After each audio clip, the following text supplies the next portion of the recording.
Senhor esteja convosco. Ele está no meio de nós. Proclamação do Evangelho de nosso Senhor Jesus Cristo, segundo Lucas. Glória a vós, Senhor.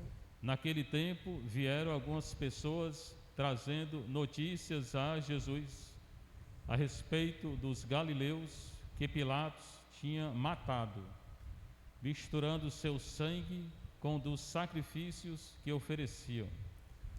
Jesus lhes respondeu: vós pensais que esses galileus eram mais pecadores do que todos os outros galileus por terem sofrido tal coisa? Eu vos digo que não.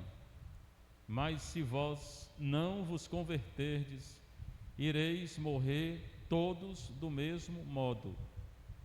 E aqueles 18 que morreram quando a torre de Siloé caiu sobre eles, pensais que eram mais culpados do que todos os outros moradores de Jerusalém? Eu vos digo que não.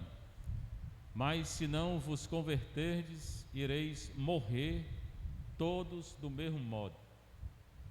E Jesus contou esta parábola. Certo homem tinha uma figueira plantada na sua vinha. Foi até ela procurar figos e não encontrou. Então disse ao vinhateiro: já faz 3 anos que venham procurando figos nesta figueira e nada encontro. Corta, porque está ela inutilizando a terra. Ele, porém, respondeu: Senhor, deixe a figueira ainda este ano. Vou cavar em volta dela e colocar adubo. Pode ser que venha a dar fruto. Se não der, então tu a cortarás. Palavra da salvação. Glória a vós, Senhor. Você está um pouquinho, você está em casa, você que está aqui na nossa paróquia de Santa Teresinha, Vicente Pison, Evangelho de Jesus Cristo, segundo Lucas 13, 1 a 9. Naquele tempo, hoje e agora, na hora que é anunciada a palavra de Deus, acontece no coração que acredita.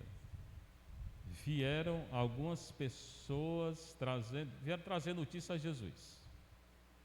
Não fala quem é, algumas pessoas, sobre que quem comandava lá era Pilatos, procurador romano. Ele tinha mandado matar uns galileus, que acontece aqui com morte, não sei o que, lá também tinha. Que mandava matar quem ele queria.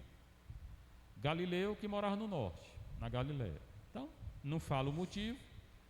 O Pilatos, que vai condenar Jesus, tinha mandado matar algumas pessoas.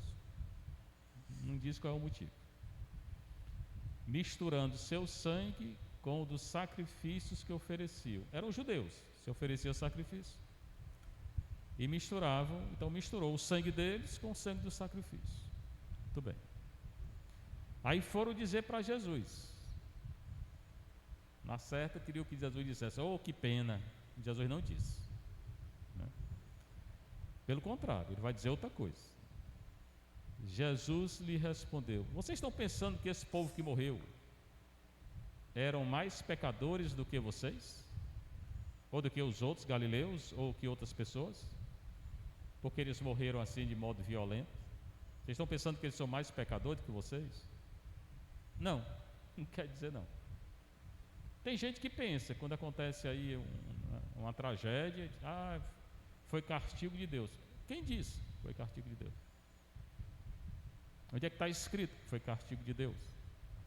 Jesus não fala em castigo de Deus, não. É bom a gente tirar da cabeça certas coisas, né?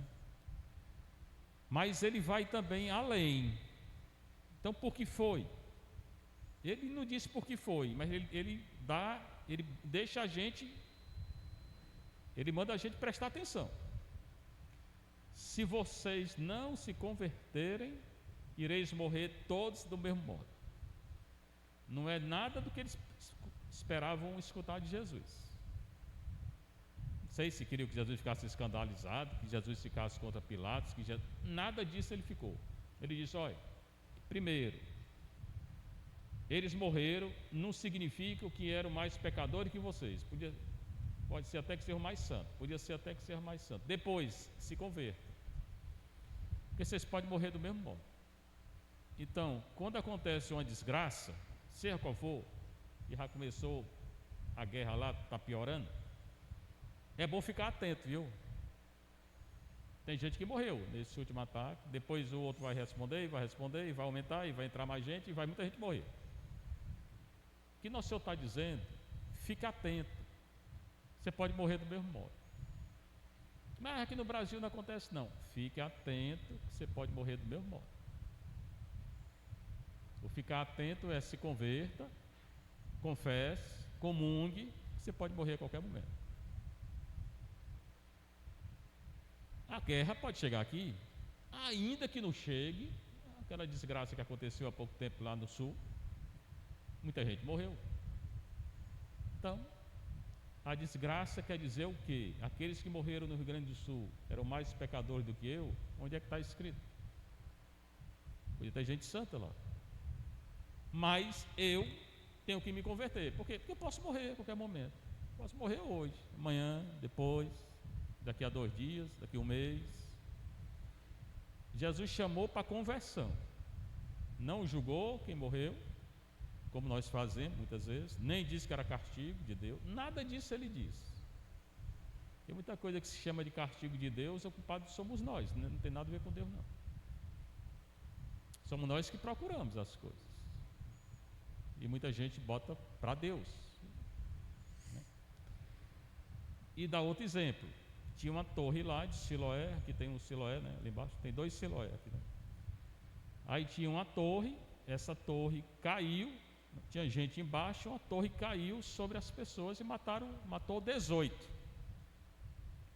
18 morreram. Pronto, se acontecesse aqui 18 morrer por causa de um prédio, vixe Maria, o castigo de Deus. Jesus também não disse que é castigo de Deus, nem que foi Deus.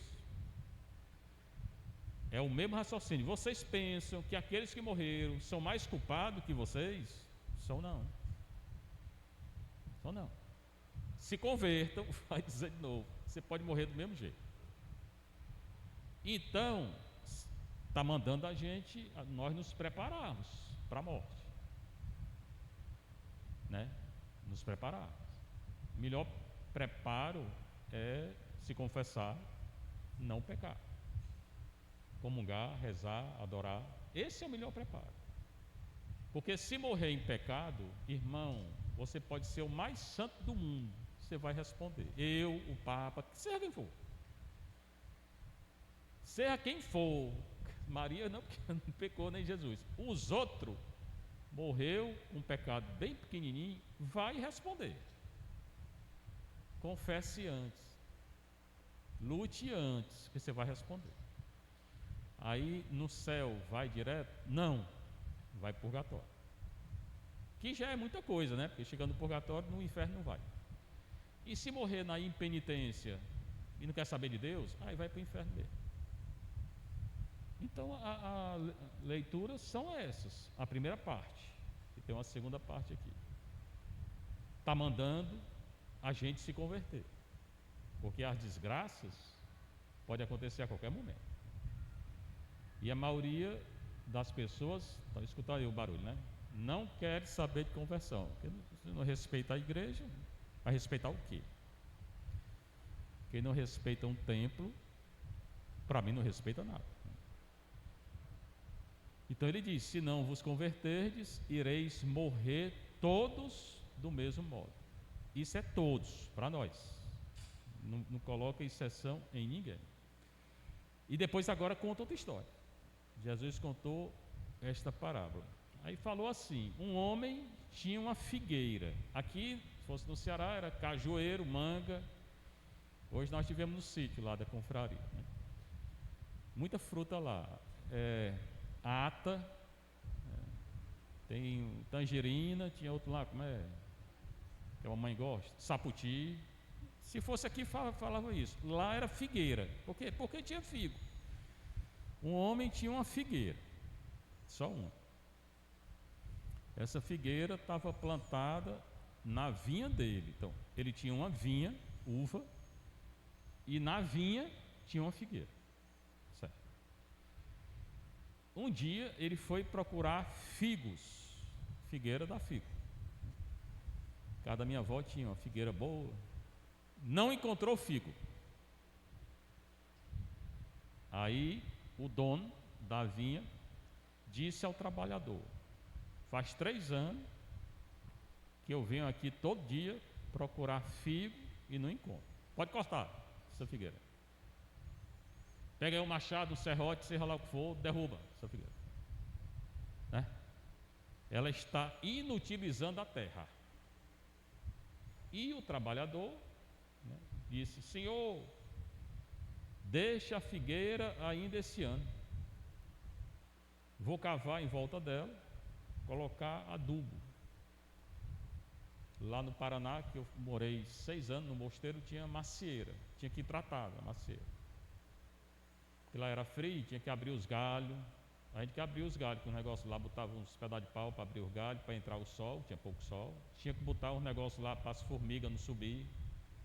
Tinha que botar adubo. Eu dirigi o trator lá, o trator botava um negócio lá, inseticida. Porque senão não dava maçã. Chegava no começo do ano, um dia era para colher, que é mais frio. Não dava, a maçã era bem pequenininha, cheia de bicho. Aí a maçã de Santa Catarina era melhor, porque tinha mais frio. Então tinha que cuidar.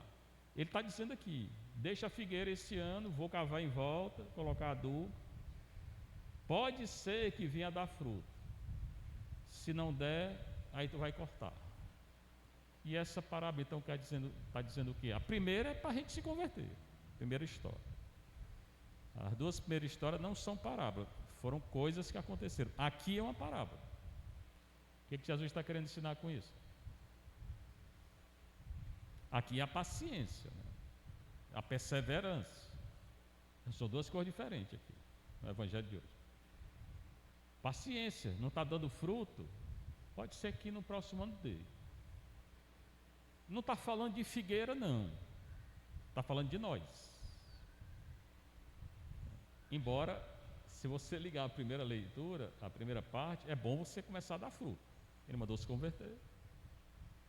Se não deu ainda, lute. Lute. Né? Porque todo mundo recebeu dons. É como se fosse uma árvore, uma figueira. Né? Tem que frutificar, tem que dar fruto. Quem tem o dom de ensinar, ensine. Quem tem o dom de pregar, pregue. Quem tem o dom de exercer misericórdia, exerça. Quem tem o dom de servir, sirva. Dê fruto. Dê fruto. O Senhor tem paciência. Mas um dia Ele volta. E Ele vai pedir os frutos.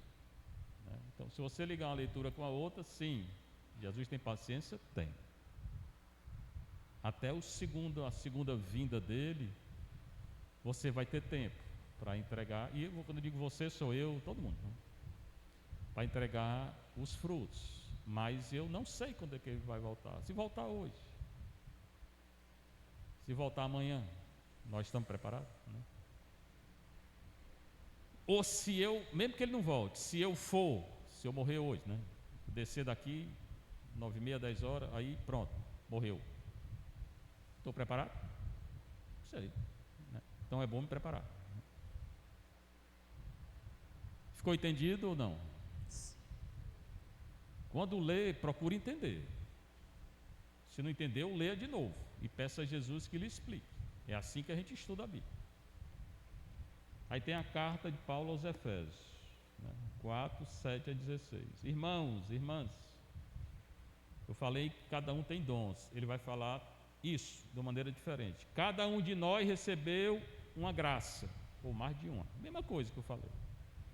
Na medida em que Cristo lhe deu. Né? Então você tem graça. Todo mundo tem graça. E tem virtude e tem pecado. Todo mundo tem. Exceção de Maria, que nunca pecou. Então, eu tenho graças e dons. E tenho defeito. Você também. Né? Ninguém tem todas as graças, nem tem todos os defeitos. Daí essa palavra. tendo subido, então, e é Cristo quem nos dá, na carta ele está falando, tendo subido às alturas, ele capturou prisioneiros e distribuiu dons aos homens. Capturou prisioneiros, subiu às alturas, morreu, ressuscitou, ascendeu aos céus. Capturou prisioneiros que estavam no inferno, levou os justos para o céu, e os que estavam condenados foram para o inferno. Bem, depois distribuiu dons a nós. Então tem aqueles que já estão no céu ou no purgatório, os que foram para o inferno, e tem nós que estamos aqui. Nós que estamos aqui, ele nos deu dons, e esses dons nós temos que devolver a Deus, né? Embora Terezinha vai dizer que ela vai se apresentar a Deus de mãos vazias, que ela prefere se apresentar de mãos vazias, mas não se iluda não. Terezinha, ela ofereceu muitos dons a Deus.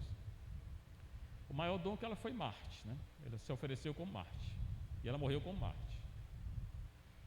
Dons a Deus, diz que mãos vazias, porque ela é muito humilde, e por ser muito santa, apesar de ter muitos dons, ela se considerava nada.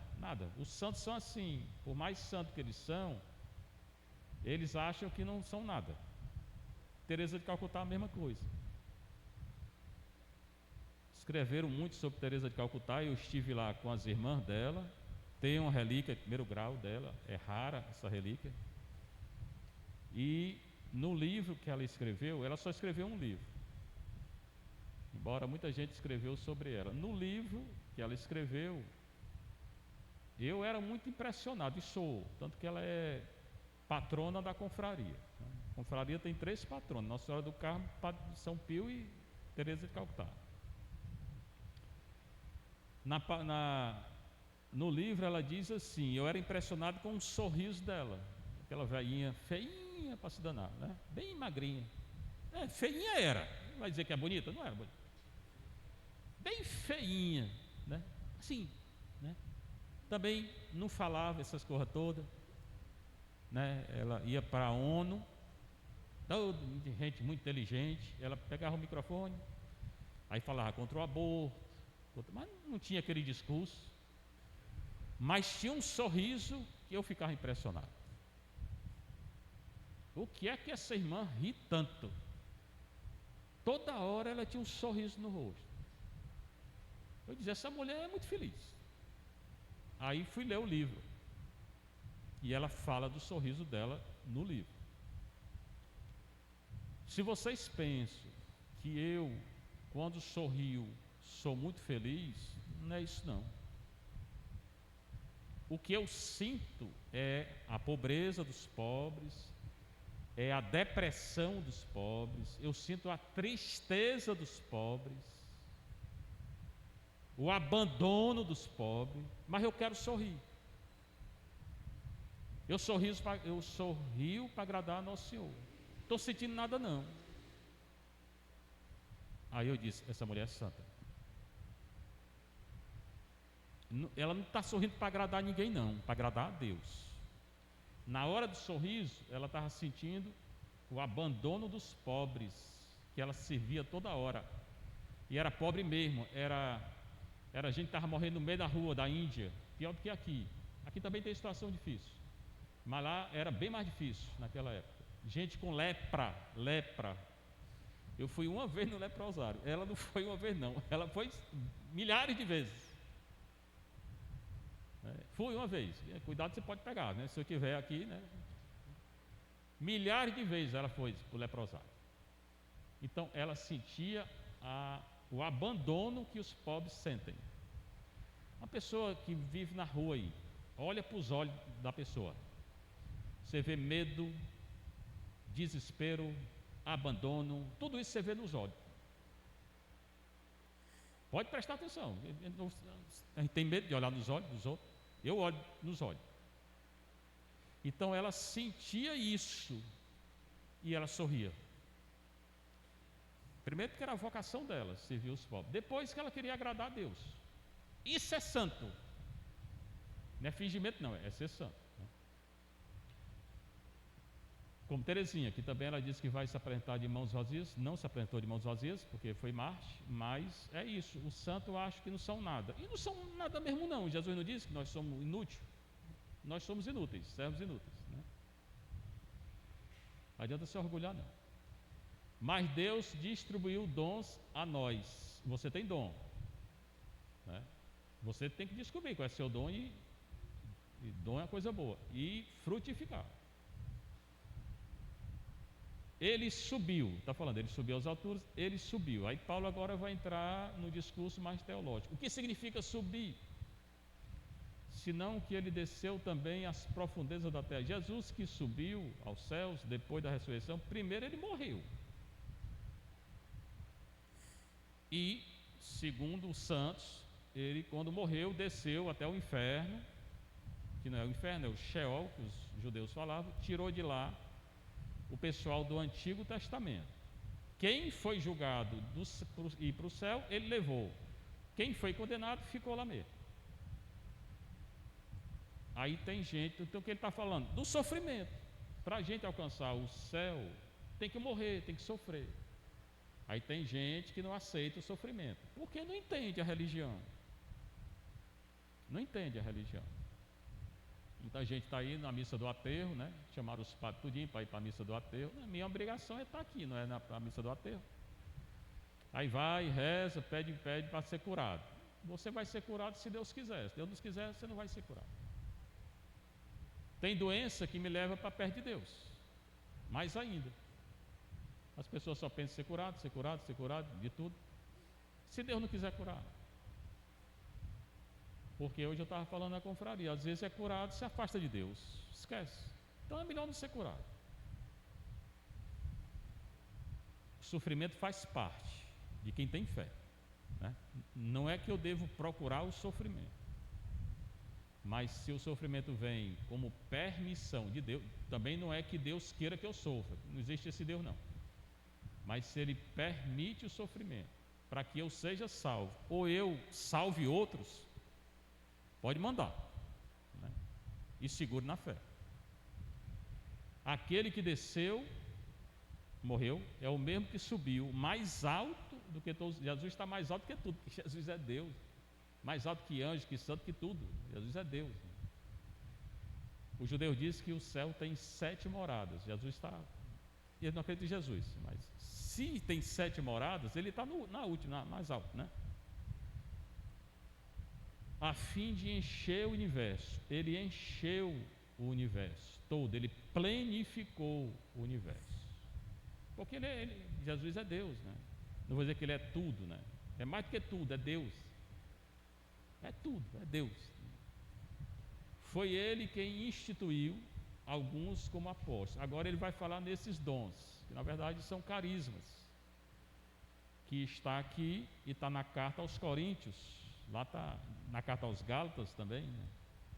Ele nos deu dons e carismas diferentes, por isso que eu não tenho que invejar ninguém. Cada um tem seu dom, tem seu carisma. Uns são apóstolos, nem todo mundo é apóstolo. Sucessores do apóstolo hoje são os bispos. Nem todo mundo é bispo. Quando o Dom José chegou aqui, ele veio falar comigo esse negócio de ser bispo. Eu digo, eu não quero não. Então pode esquecer, eu disse para ele, eu não quero não. Eu gosto de estudar, de ensinar, não quero ser não. E muita gente quer ser, eu disse a ele, não quero ser. Acabou. Então, uns são apóstolos, foram só 12, outros profetas, outros evangelistas, só tem 4. Ah, mas eu quero ser evangelista, mas não vai ser, só tem 4. Outros pastores, outros doutores, pronto, cada um tem seu dom. Você está invejando os outros, como às vezes tem nas paróquias inveja.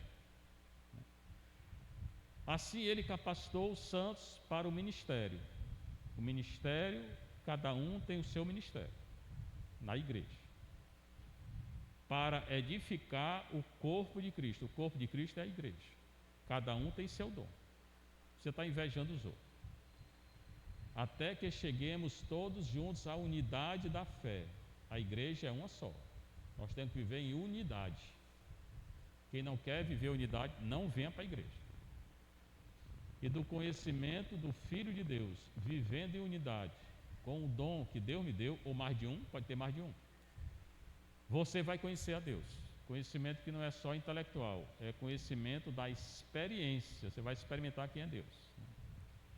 Ao estado do homem perfeito, nós nos aproximamos a esse homem perfeito, porque perfeito mesmo só Deus é, ninguém é, nem eu, nem você. O único ser humano que mais se aproxima da perfeição de Deus é Maria, que não tem pecado. Nós estamos muito distantes da perfeição. A estatura de Cristo em sua plenitude. De novo, plenitude. Essa carta fala da plenitude. Jesus é a plenitude e Ele quer nos dar a sua plenitude, né? Assim não seremos mais crianças ao sabor das ondas. Hoje está cheio de criança na igreja, com 80 anos, 90 anos, porque fica naquela mermice, fica na fé da catequese de criança, não se aprofunda, não lê a palavra, não reza como deveria, aí fica mesmo como criança. Ele fala assim, criança ao sabor das ondas. Eu gosto muito do mar, eu gosto de ver o mar, eu tenho que ver o mar uma vez por semana, eu acho bonito. As ondas do mar, vai e vem. Ele está dizendo assim, tem gente que é como aquelas ondas, não tem firmeza, nesse sentido que ele está dizendo. Aí vem alguém, fala uma besteira, aí bota uma coisa na cabeça da pessoa, ela acaba acreditando em besteira, aí depois volta para a igreja, aí depois acreditemos em besteira e não sei o quê. Para que essa arrumação? De ficar acreditando em besteira? Pronto. Arrastado por todo o vento de doutrina. Qualquer doutrina que aparece aí, acredita. Qualquer besteira, acredita. Aí vem um espírita, bota a cor na cabeça, acredita. Vem um crente, diz uma besteirada, acredita. Tem gente desse jeito. E às vezes está 40 anos dentro da igreja. Ludibriados pelos homens e induzidos por sua astúcia ao erro. Espiritismo é um erro. Macumba é um erro. Horóscopo é um erro. Falsa doutrina que hoje está cheio é erro. Invocar morto é erro. Tudo isso é erro. E muito católico entra. Motivados pelo amor, queremos, então Paulo está dizendo, deixe tudo isso. Nós devemos nos ater à verdade e crescer em tudo até atingirmos aquele que é a cabeça, Cristo. Quer crescer e chegar até Cristo? Quero. Então deixe toda essa besteirada aí. Horóscopo, adivinhação, pode deixar tudo. Pecado, adultério, fornicação, principalmente pecado. Senão não vai atingir Cristo. E eles dizem que Cristo é a cabeça. Cristo é a cabeça da igreja. A igreja é o corpo de Cristo. Graças a Ele, o corpo coordenado e bem unido, o corpo é a igreja, coordenado em unidade, bem unido em unidade, cada um com seu dom e ministério, por meio de todas as articulações que o servem. Aí está fazendo o jogo de palavras, corpo tem articulação, realiza o seu crescimento. Assim o corpo cresce, cada um vivendo a sua vocação, seu dom, ministério, segundo uma atividade à medida de que cada membro, para a sua edificação no amor, vive essa unidade. Ou seja, você tem seu dom, viva o dom na igreja, né? E não fica olhando para o dom do outro, assim a igreja cresce. Teresinha, ela pensou do mesmo jeito, ela pensando nesse corpo de Cristo, que é a igreja, ela queria ser um membro do corpo. Ela pensou em ser mão, ser pé, cabeça não podia, porque cabeça é Cristo. Aí ela vai descobrir o quê? Qual é a vocação dela? Coração. Ela diz que a igreja tem um coração e que nesse coração ela quer ser o amor. Está aí a frase aí que botaram aí. No coração da igreja minha mãe, eu serei o amor. Isso, Teresinha, foi o que ela pediu. O membro que ela quis ser foi o amor que está no coração da igreja. E ela entendeu que o coração é o mais importante, né? Hoje se diz que é o cérebro, que é o cérebro que comanda, inclusive o coração. Mas na época dela era o coração. Então vamos deixar assim, né? Pronto, estão vendo que a leitura é muito rica.